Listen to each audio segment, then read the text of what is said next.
Hello बच्चों, नमस्कार। मैं पंकज शर्मा आप सभी का एक बार फिर से ज्योति एकेडमी के वीडियो लेक्चर क्लास में आपका स्वागत करता हूं।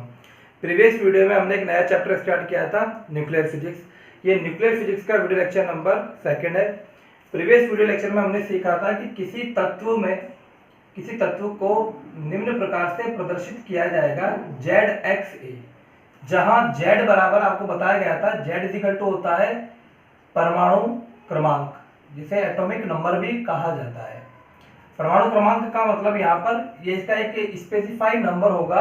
आवर्त सारणी में हर तत्व का एक स्पेशल नंबर गिवन है, वो उसका परमाणु क्रमांक कहलाता है, जिसे Z से प्रदर्शित करते हैं। Z का मतलब होता है कि इसके नाभिक में कितने प्रोटॉन उपस्थित है, ये आपको ध्यान रखना होगा। प्रोटॉनों की संख्या, नंबर ऑफ प्रोटॉन्स, ठीक है, ये आ गया। अगर उदासीन है ये पूरा, तो बेटा ये किसके बराबर होगा? इलेक्ट्रॉन्स की संख्या के बराबर भी होगा। ये आपको प्रीवियस वीडियो लेक्चर में पूरी बात मैंने आपको बताई थी। आगे बात करते हैं, एक्स क्या है यहाँ पर? एक्स है तत्व प्रतीक, सिंबल है ये, तत्व का रासायनिक यहाँ पर सिंबल है ये, ठीक है। जैसे ऑक्सीजन के लिए O यूज करते हैं, नाइट्रोजन के लिए N यूज करते हैं, इस तरह से। ए है यहाँ पर, जानते हैं बेटा, एटॉमिक नंबर, जिसे द्रव्यमान संख्या भी कहा जाता है। द्रव्यमान संख्या, एटॉमिक मास, एटॉमिक नंबर नहीं, एटॉमिक मास, ठीक है। और ये क्या होता है? प्रोटॉन प्लस न्यूट्रॉन की संख्या के बराबर होता है, जिसे न्यूक्लियॉन भी कहा जाता है। सम्मिलित रूप से न्यूक्लियॉन कहा जाता है। ये पूरी बात प्रीवियस वीडियो लेक्चर में डिटेल से आपको बताई गई थी। एक इंपॉर्टेंट बात और बताई थी, एक AMU बराबर होता है कार्बन 12 के परमाणु का द्रव्यमान बटे 12। ये आपको बातें ध्यान रखनी है, ठीक है। अब एक एग्जांपल मैं आपको बता देता हूं, उसके बाद आज का वीडियो लेक्चर स्टार्ट करते हैं। तो मान लीजिए कोई एग्जांपल है, लिखा है 8 ऑक्सीजन 17, ठीक है। इसमें आपसे पूछा जा सकता है कि बताइए इसमें इलेक्ट्रॉनों की संख्या, प्रोटॉनों की संख्या और न्यूट्रॉनों की संख्या कैसे ज्ञात करोगे? तो अगर आप यहाँ पर कंपेयर करके देखोगे ZXA से, तो Z की वैल्यू है 8 के बराबर और A की वैल्यू है 17 के बराबर, यानी प्रोटॉन की संख्या कितनी हो गई? प्रोटॉन की संख्या हो गई 8, और ये किसके बराबर है? ये है इलेक्ट्रॉन की संख्या के बराबर। तो सबसे पहले आप प्रोटॉन की संख्या और इलेक्ट्रॉन की संख्या फाइंड आउट कर लो। उसके बाद क्या करना है आपको? न्यूट्रॉन की संख्या निकालनी है। तो बेटा देखिए यहाँ पर A इज इक्वल टू होता है प्रोटॉन प्लस न्यूट्रॉन की संख्या। A है यहाँ पर 17, प्रोटॉन की संख्या है 8 और न्यूट्रॉन की संख्या निकालनी है। तो 17 minus 8 is equal to N, तो N इज इक्वल टू आ गया 9। नोट कीजिए, कुछ डेफिनेशन के बारे में पढ़ेंगे, ये इंपॉर्टेंट डेफिनेशन है। जैसे समस्थानिक हो गया, समभारिक हो गया, सम न्यूट्रॉनिक हो गया, इनके बारे में। तो एक एक एग्जांपल बताऊंगा और इनकी डेफिनेशन। तो हेडिंग है महत्वपूर्ण परिभाषाएं। आप ऐसे डाल दीजिएगा, सम इंपॉर्टेंट डेफिनेशन या महत्वपूर्ण परिभाषाएं। पहला है समस्थानिक। समस्थानिक किसे कहा जाता है? एक उदाहरण द्वारा समझाइए। ऐसे प्रश्न पूछा जाएगा आपसे। तो देखिए बेटा, ऐसे परमाणु, पहले यहाँ डेफिनेशन लिखूंगा फिर मैं आपको इसमें समझाऊंगा। ऐसे परमाणु जिनके नाभिकों में, ऐसे परमाणु जिनके नाभिकों में प्रोटॉनों की संख्या, साफ साफ यहाँ पर लिखा हुआ है प्रोटॉनों की संख्या, ठीक है ना। ऐसे परमाणु जिनके नाभिकों में प्रोटॉनों की संख्या, प्रोटॉनों की संख्या का मतलब क्या हो गया? Z, परमाणु क्रमांक की प्रोटॉन की संख्या होती है। तो ऐसे परमाणु जिनके नाभिकों में प्रोटॉनों की संख्या तो एक समान होती है, किंतु द्रव्यमान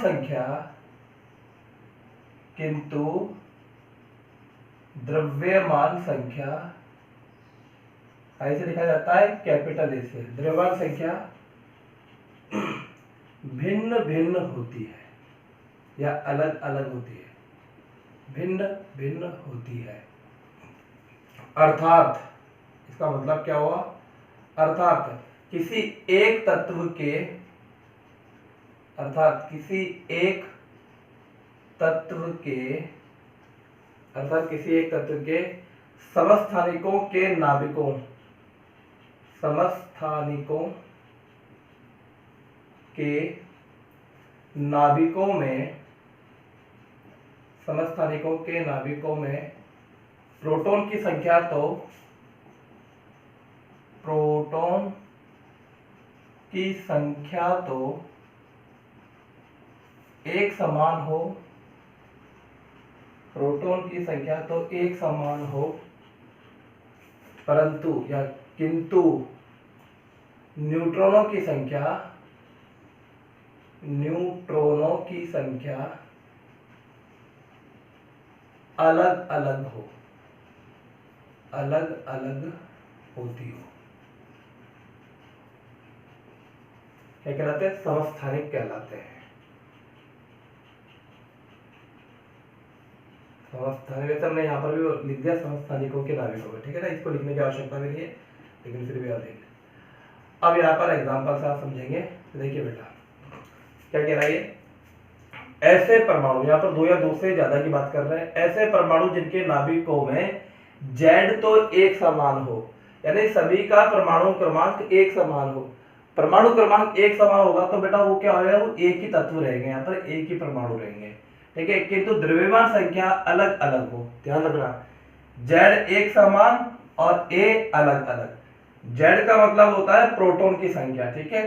तो एक ही तत्व के लिखा हुआ है यहाँ पर, अर्थात किसी एक ही तत्व के, एक ही तत्व के समस्थानिकों के नाभिकों में प्रोटॉनों की संख्या, वेरी इंपॉर्टेंट बात है यहाँ पर ये, प्रोटॉनों की संख्या तो एक समान हो परंतु न्यूट्रॉनों की संख्या अलग अलग हो। अब इसको एग्जांपल से देखिए आप, जैसे मान लीजिए यहाँ लिखा है 1H1 1H2 1H3, तो यहाँ पर जो H एक समान है, यहाँ पर परमाणु क्रमांक, हाइड्रोजन का परमाणु क्रमांक एक होता है, एक एक, ठीक है ना, यानी Z तो एक समान है। यानी अगर मैं यहाँ पे शॉर्ट में कहूँ तो इसका मतलब क्या हो गया, Z एक समान और A एक समान नहीं है, A क्या है, अलग अलग। आपको यहाँ पर नजर भी आ रहा होगा, Z तो एक समान है और यहाँ पर A अलग अलग है। अगर मैं प्रोटॉन की बात करूं कि कितने यहाँ पर प्रोटॉन है और कितने न्यूट्रॉन है, तो देखो बच्चों, प्रोटॉन और न्यूट्रॉन, यहाँ पर प्रोटॉन है इसमें एक, यहाँ पर प्रोटॉन एक और यहाँ पे प्रोटॉन एक। प्रोटॉन चेक करने का तरीका है कि आप Z चेक कर लीजिए, Z जितना होगा उतना यहाँ पर प्रोटॉन होगा। न्यूट्रॉन चेक करने का तरीका होता है, न्यूट्रॉन याद कीजिए, आपको लिखा था A बराबर Z प्लस N, A बराबर Z होता है प्रोटॉनों की संख्या और N होती है न्यूट्रॉनों की संख्या, तो A minus Z is equal to N। तो न्यूट्रॉन निकालने का तरीका है कि A में से Z को माइनस कर दीजिए, तो 1 माइनस 1 न्यूट्रॉन यहाँ पर 0, 2 माइनस 1 1, 3 माइनस 1 2, यानी इसमें क्या है, प्रोटॉन तो एक समान है और न्यूट्रॉन अलग अलग है। तो दोनों बातें आपको ध्यान रखनी है, समस्थानिकों में Z एक समान होता है और A अलग अलग होता है, अर्थात प्रोटॉन एक जैसे होते हैं और न्यूट्रॉन अलग अलग होते हैं, ठीक है। एक एग्जांपल तो ये लिख लीजिएगा, एक और एग्जांपल देख लीजिए बेटा, तो आपको एक और एग्जांपल बताता हूँ मैं आपको, जैसे example number second, 8 oxygen 16, 8 oxygen 17, 8 oxygen 18। Oxygen का परमाणु क्रमांक 8 होता है यहाँ पर, तो यहाँ पर Z एक समान है और A अलग अलग है, डिफरेंट डिफरेंट यहाँ पर A है। प्रोटॉन कितने हैं और न्यूट्रॉन कितने हैं वो आप यहाँ देखिए, ये प्रोटॉनों की संख्या और यहाँ पर ये न्यूट्रॉनों की संख्या। तो प्रोटॉन है यहाँ पर 8, इसमें भी है 8 और यहाँ पर भी है 8। न्यूट्रॉन की संख्या देख लीजिए 16 माइनस 8, यहाँ पर न्यूट्रॉन की संख्या 17 माइनस 8 और यहाँ पर न्यूट्रॉन की संख्या 10। यानी शॉर्ट में आपको ध्यान रखना है, समस्थानिक किसे कहा जाता है, जिसमें प्रोटॉन एक समान हो और न्यूट्रॉन अलग अलग हो, या जिसका Z एक समान हो और A द्रव्यमान संख्या अलग अलग हो, कहा जाएगा उसको समस्थानिक। बात क्लियर है। अगली डेफिनेशन, इसको नोट कर लीजिएगा।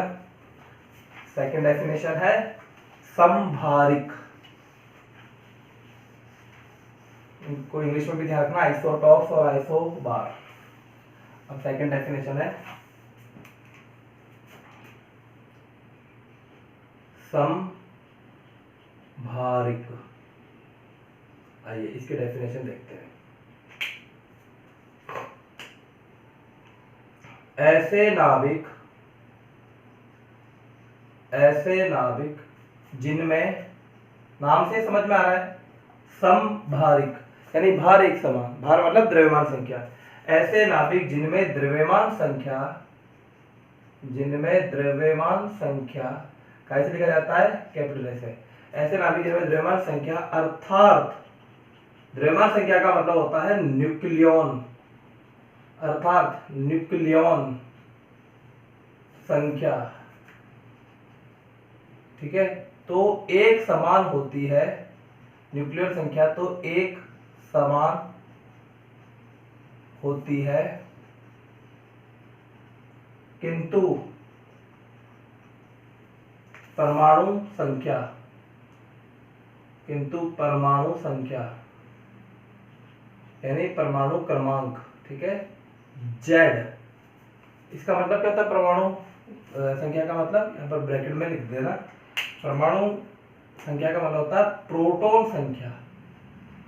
प्रोटॉन की संख्या। इससे अभी आपको क्लियर रहेगा, हमेशा ध्यान रखना। ऐसे नाभिक जिनमें द्रव्यमान संख्या अर्थात न्यूक्लियॉन संख्या तो एक समान होती है, किंतु परमाणु संख्या मतलब प्रोटॉन की संख्या व न्यूट्रॉन की संख्या अलग अलग होती हो,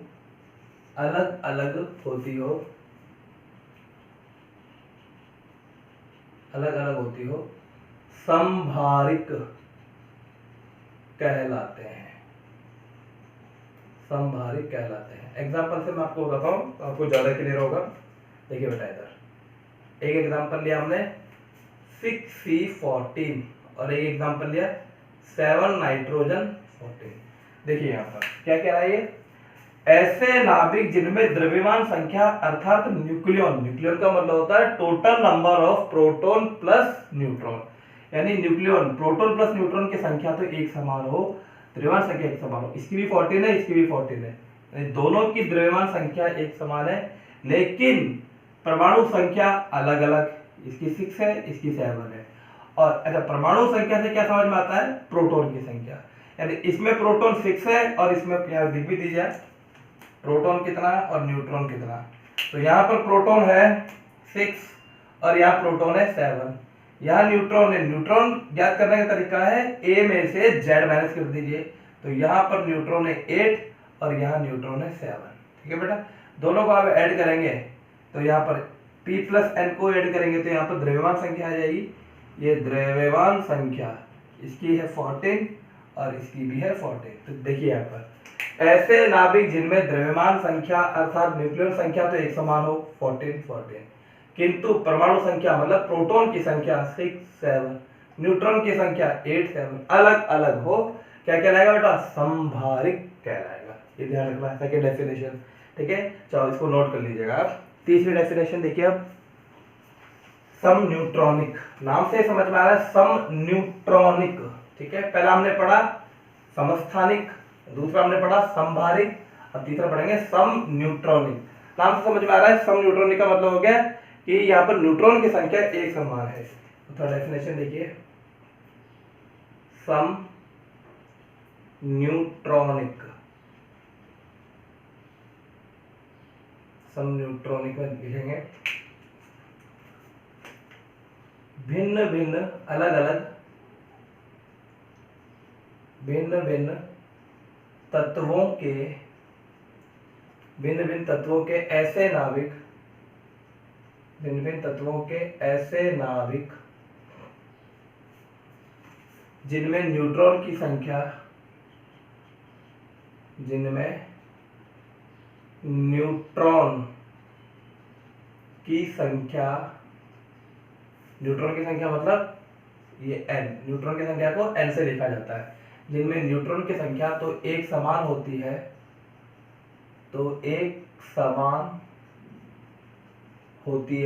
न्यूट्रॉन की संख्या तो एक समान होती है, परंतु परमाणु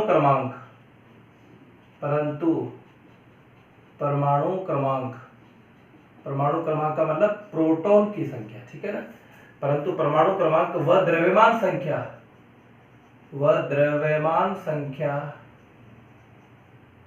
कैपिटल ए भिन्न भिन्न होती है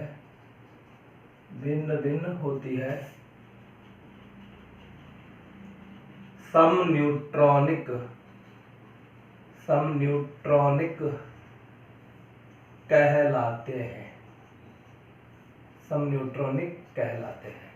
तो बेटा देखिए इसका एग्जांपल भी,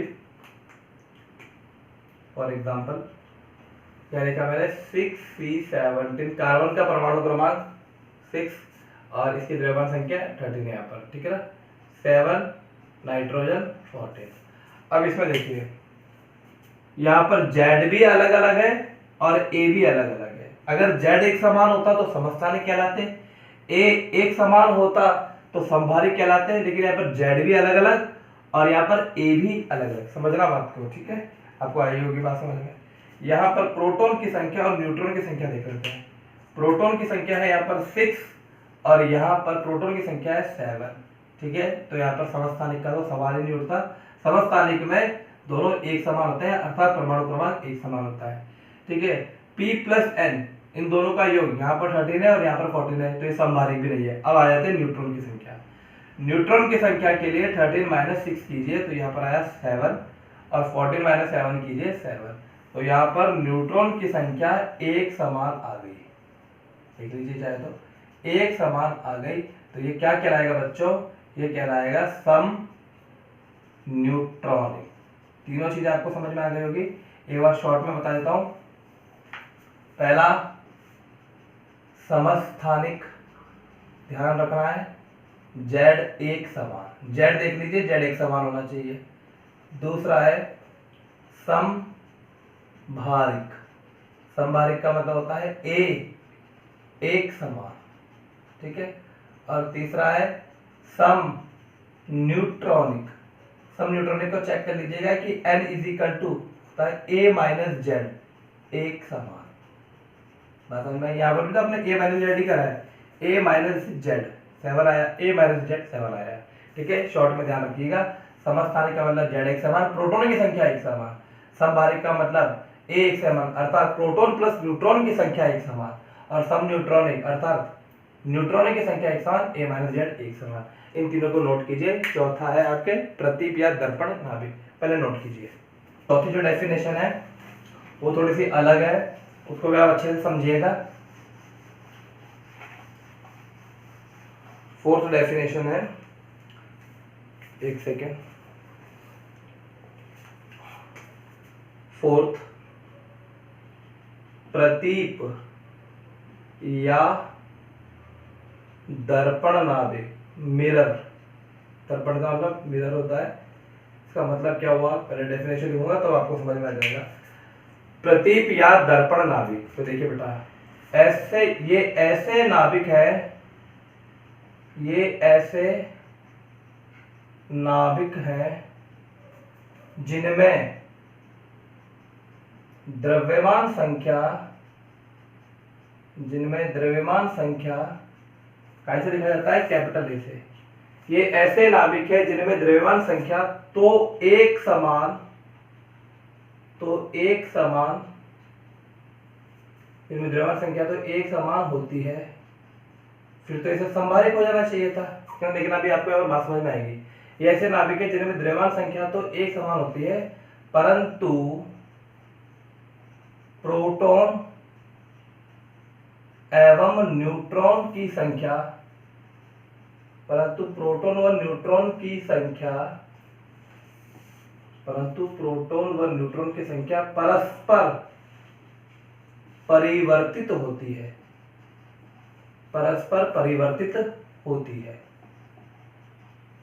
प्रोटॉन और न्यूट्रॉन की संख्या परस्पर परिवर्तित होती है। अर्थात इसका मतलब क्या हुआ, अर्थात एक में प्रोटॉन की संख्या, एक जो एक तत्व होगा यहाँ पर, अर्थात एक में प्रोटॉन की संख्या, एक में प्रोटॉन की संख्या दूसरे में न्यूट्रॉन की संख्या, एक में प्रोटॉन की संख्या दूसरे में न्यूट्रॉन की संख्या के बराबर होती है, के बराबर होती है। ध्यान दीजिए यहां पर डेफिनेशन समझिए पहले। ये ऐसे नाभिक है जिनमें द्रव्यमान संख्या तो एक समान होती है, परंतु प्रोटॉन एवं न्यूट्रॉन की संख्या परस्पर परिवर्तित होती है, अर्थात एक में प्रोटॉन की संख्या दूसरे में न्यूट्रॉन की संख्या के बराबर होती है। एग्जाम्पल से ज्यादा अच्छे से समझ में आएगा। एग्जाम्पल देखिए आप, जैसे मान लीजिए एक लिया मैंने 3 लिथियम, ठीक है, लिथियम का परमाणु क्रमांक 3 और यहाँ पर इसकी द्रव्यमान संख्या 7, ठीक है, और एक लिया 4 बेरिलियम 7। अब पहले इसमें चेक कर लीजिए कि यहाँ पर देखिए, यहाँ पर ये द्रव्यमान संख्या समभारित तो ये है ही, इसके साथ साथ और क्या हो रहा है वो देखिए आप। यहाँ पर प्रोटॉन की संख्या और न्यूट्रॉन की संख्या देख लीजिए। प्रोटॉन की संख्या यहाँ पर है, इसमें है 3 और यहाँ पर प्रोटॉन की संख्या है 4, यहाँ पर न्यूट्रॉन की संख्या 7 - 3 4 और यहाँ पर न्यूट्रॉन की संख्या 7 - 4 3। देखिए क्या कह रहा है ये कि ये ऐसे नाभिक है जिनमें द्रव्यमान संख्या तो एक समान है, ठीक है, ये कंडीशन भी पूरी होगी, परंतु प्रोटॉन एवं न्यूट्रॉन की संख्या परस्पर परिवर्तित होती है, अलग अलग भी है और परिवर्तित भी हो रही है। यानी एक में प्रोटॉन की संख्या दूसरे में न्यूट्रॉन की संख्या के बराबर है। देखिए यहाँ पर इसकी प्रोटॉन की संख्या 3 और इसकी प्रोटॉन की संख्या 3, ये परिवर्तित हो गई। यहाँ पर न्यूट्रॉन की संख्या 4 और यहाँ पर प्रोटॉन की संख्या 4, ठीक है ना, मैंने शायद गलत बोल दिया। इसमें प्रोटॉन की संख्या 3 और इसमें न्यूट्रॉन की संख्या 3। यहाँ पर ये दर्पण नाभिक है, ठीक है ना बेटा, ये इसका चेंज हो गया, इस प्रकार से परिवर्तित हो रही है, ठीक है। यहाँ पर 3 4 है, यहाँ पर 4 3 है, इस तरह से दर्पण हो गया। अगर आप यहाँ पर मिरर लगा देंगे तो क्या नजर आएगा आपको, यहाँ पर 4 3, यहाँ पर 4, जैसे मान लीजिए यहाँ मिरर लगा दिया आपने तो क्या होगा बेटा, यहाँ पर 4 नजर आएगा और इसके यहाँ पर 3 नजर आएगा। तो वही चीज है यहाँ पर, आपको बात समझ में आ गई होगी, ठीक है। इस प्रकार को कहा जाता है प्रतीक या दर्पण नाभिक। ये 4 डेफिनेशन थी। ये 4 डेफिनेशन में या तो इनके एग्जाम्पल पूछा जा सकते हैं या इनकी परिभाषा पूछी जा सकती है। आपको चारों चीजें ध्यान रखनी है, ठीक है। इसमें संभावना है कि एग्जाम में पूछा जा सके। अब इसके बाद एक नया टॉपिक स्टार्ट होता है जिसे कहते हैं नाभिक का आकार, उसे पढ़ते हैं। देखिए बच्चों, नाभिक का आकार, हेडिंग डाल लीजिएगा, साइज ऑफ न्यूक्लियस, नाभिक का आकार। आपने इससे प्रीवियस चैप्टर में पढ़ा होगा निकटतम पहुंच की दूरी। उसमें क्या करते थे, ये एक नाभिक और ये परमाणु, थोड़ी दूर से अल्फा कण को यहां से प्रक्षेपित किया जाता था, ये इसके पास आता था, ठीक है। लगातार इसके यहां पर इसकी गतिज ऊर्जा मैक्सिमम थी क्योंकि इस समय इसका वेग मैक्सिमम था। अब जैसे और यहाँ पर ये गतिज ऊर्जा घटती जाती थी और यहाँ पर 0 हो जाती थी गतिज ऊर्जा, ठीक है, और यहाँ पर स्थितिज ऊर्जा मैक्सिमम हो जाती थी क्योंकि इन दोनों के बीच में K/Q1 Q2 अपॉन R, ये स्थितिज ऊर्जा का फॉर्मूला आपको बताया गया था, आप चेक कर लीजिएगा, वहां पर मैंने आपको 2 प्रश्न भी बताए थे, ठीक है बेटा। ये इसके बराबर कर देते थे, निकटतम पहुंच की दूरी ज्ञात कर लेते थे, आपको ऐसा ध्यान होगा। ये जैसे यहाँ पर गतिज ऊर्जा 0 हो जाती थी तो इन दोनों के बीच में प्रतिकर्षण बल लगता था, प्रतिकर्षण बल के कारण ये वापस उसी मार्ग पे लौट आता था जिस मार्ग से ये आ रहा है। ये जो डिस्टेंस है जहां पर इसकी गतिज ऊर्जा 0 हो गई, ध्यान दीजिएगा यहाँ पर, जहां पर इसकी थोड़ा सा यहाँ पर ये डायग्राम क्लोज कर लीजिए, इसको ऐसे मान लीजिए, बिल्कुल टच नहीं करना है। तो देखिए बेटा, जहां पर इसकी गतिज ऊर्जा 0 हो गई अर्थात ये लौटने की प्रक्रिया में आ गया, उसे कहा जाता है नाभिक के केंद्र से निकटतम पहुंच की दूरी, कि कितने ये इसके निकट पहुंचा, ठीक है। इसे लिख दिया गया R से। अब एक बात तो थोड़ा सा यहाँ पर बड़ा बना देते हैं, ये लिखा है R, ठीक है। अब इसकी त्रिज्या याद करने की बारी आई तो ये तो पक्का होगा कि यहाँ से यहाँ तक इसके निकटतम पहुंच की दूरी, जैसे मान लीजिए फॉर एग्जांपल 4 सेंटीमीटर ही आई कि यहाँ से चलना स्टार्ट किया, परमाणु के अंदर एंटर कर रहा है और ये इसके केंद्र बिंदु से 4 सेंटीमीटर की दूरी से वापस लौट गया। तो इसका मतलब ये तो समझ में आ गया कि नाभिक का जो त्रिज्या होगी, नाभिक की जो त्रिज्या होगी वो 4 सेंटीमीटर से तो छोटी होगी, 4 सेंटीमीटर से तो बड़ा नहीं होगा, क्योंकि नाभिक को टच नहीं कर पाया। इसी थ्योरेटिकल इसी बात से यहाँ पर क्या किया गया, यहाँ पर नाभिक की त्रिज्या ज्ञात की गई इसी कॉन्सेप्ट से। तो वो देखिए आप, मैं इसी बात को लिखाऊंगा यहाँ पर, गतिज ऊर्जा मैक्सिमम होती है और यही गतिज ऊर्जा स्थितिज ऊर्जा में परिवर्तित हो जाती है। तो देखिए यहाँ पर रदरफोर्ड ने अल्फा कण प्रयोग में, यह आपको थ्योरेटिकल बात ध्यान रखनी है, रदरफोर्ड ने अल्फा कण प्रयोग में 5.5 मेगा इलेक्ट्रोवोल्ट, रदरफोर्ड ने अल्फा कण प्रयोग में 5.5 मेगा इलेक्ट्रोवोल्ट ऊर्जा के, ये गतिज ऊर्जा कितनी हो गई 5.5 मेगा इलेक्ट्रोवोल्ट ऊर्जा के अल्फा कण का प्रहार किया। प्रहार का मतलब ऐसा नहीं है कि उसको ऐसे फेंक दिया, उसको इलेक्ट्रॉन गन से, वहां पर अल्फा कण गन से उसको प्रक्षेपित किया, किसकी ओर, नाभिक की ओर। ठीक है, अल्फा कण प्रयोग में 5.5 मेगा इलेक्ट्रोवोल्ट ऊर्जा के अल्फा कण का प्रहार किया तथा इसके आधार पर अल्फा कण की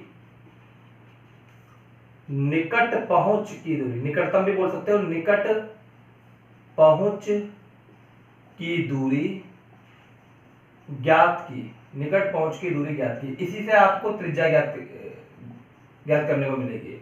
निकट पहुंच की दूरी ज्ञात की जो 4 × 10⁻⁻14 मीटर, इस डाटा को भी ध्यान रखना, 4 × 10⁻⁻14 मीटर प्राप्त हुई।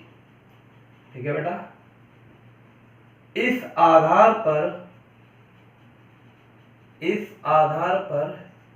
यह माना गया कि नाभिक का आकार का मतलब यहां पर त्रिज्या से, नाभिक का आकार 4 × 10⁻⁻14 मीटर से, अभी बताया गया कि अगर 4 सेंटीमीटर होगी तो त्रिज्या उससे कम होगी, 4 × 10⁻⁻14 मीटर से कम प्राप्त होती है। ठीक है, ये तो हो गई रदरफोर्ड प्रयोग की बात। फिर इसके बाद में अलग अलग साइंटिस्टों ने अलग अलग एक्सपेरिमेंट करके देखे, किसी ने इलेक्ट्रॉन को प्रक्षेपित करवाया, ठीक है ना, ये अगले वीडियो लेक्चर में आपको डिटेल से बताऊंगा, और एक संबंध प्राप्त किया कि नाभिक की त्रिज्या उसके द्रव्यमान संख्या के 1/3 के अनुक्रमानुपाती होती है। ठीक है ना, ये आप एक रिलेशन आएगा, ये अगले वीडियो लेक्चर में पूरी डिटेल से बताऊंगा। अभी आपको ये बात ध्यान रखनी है कि रदरफोर्ड ने अपना एक एक्सपेरिमेंट किया जिसमें उसने 5.5, ये क्योंकि प्रीवियस चैप्टर से ये बात समझ में आती है, 5.5 मेगा इलेक्ट्रोवोल्ट ऊर्जा के अल्फा कण का प्रहार किया और इस आधार पर अल्फा कण कहां निकटतम कितना पहुंच पाया, 4 × 10⁻⁻14 मीटर प्राप्त हुई। इस आधार पर यह तो मान लिया गया कि इसकी त्रिज्या 4 × 10⁻⁻14 मीटर से कम प्राप्त होती है, क्योंकि परमाणु की त्रिज्या आपको ध्यान रखनी है, परमाणु की त्रिज्या बच्चों होती है 10⁻⁻10 मीटर, और यहाँ पर नाभिक की त्रिज्या की बात कर रहे हैं तो नाभिक की त्रिज्या यहाँ पर 4 × 10⁻, आप इसको ध्यान रखिए, 10⁻⁻14 मीटर से कम, यानी कि 10⁻⁻15 मीटर, जिसे फेम्टोमीटर भी कहा जाता है। ठीक है ना, फर्मी भी कहा जाता है। तो आज के वीडियो लेक्चर में इतना ही। अगले वीडियो लेक्चर में मैं इसके बाद की कहानी दिखाऊंगा और ये संबंध आपको बताओगे, ये नाभिक की साइज का संबंध रहेगा, और इस पे फिर हम यहाँ पर घनत्व की भी बात करेंगे। तो अगले वीडियो लेक्चर बहुत इंपॉर्टेंट होने वाला है, एक बार इसको अच्छे से पढ़ लीजिएगा। आज 4 चीज़ आपको पढ़ाई है, उसको याद कीजिएगा, नोट कीजिएगा। तो बेटे आज के वीडियो लेक्चर में इतना ही, थैंक यू।